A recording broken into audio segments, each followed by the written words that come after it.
और सबसे पहले तो आपको बधाई हो कि एनडीए की सरकार बनी है। नीतीश कुमार ने इतिहास रचते हुए 10वीं बार मुख्यमंत्री पद की शपथ ली है। लेकिन अब सवाल ये उठ रहा है कि आखिरकार नई सरकार का एजेंडा क्या रहेगा?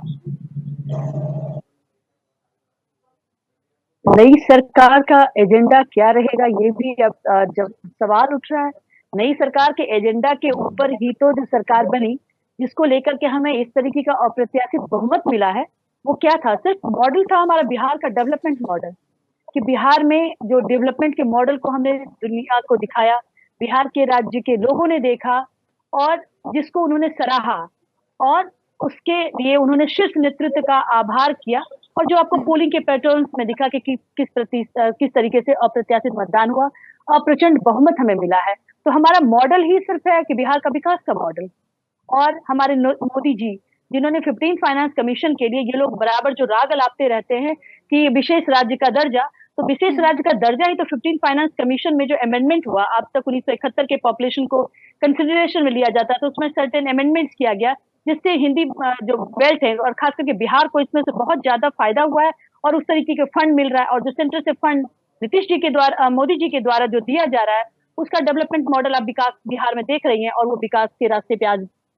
लेकिन हमारे यहाँ जो अलायंस है, उनका खासा ध्यान रखा गया और साथ में शीर्ष नेतृत्व में जो भी डिसीजन आता है, जो हमारे ऊपर में बैठे हुए जो हमारे नेतृत्व के लोग हैं, वो इस चीज का डिसीजन लेते हैं कि किनको क्या देना है।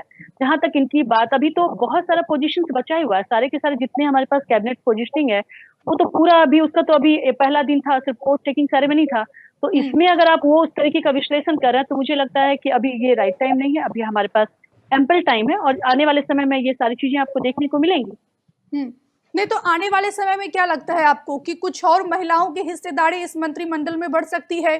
क्योंकि प्रधानमंत्री नरेंद्र मोदी से लेकर बीजेपी का तमाम शीर्ष नेतृत्व वुमेन एम्पावरमेंट की बात करता है। देखिए, डेफिनेटली आपको देखने को मिलेगा। अभी हमारे बहुत सारे लीडर्स, खास करके अगर मैं बीजेपी की भी बात करूं, तो जो एमएलसी थे उनका, वो भी एमएलए के चुनाव के लिए जनादेश के लिए गए और वो सारा सीट का वैकेंसी है, उसको भी फुलफिल होना है।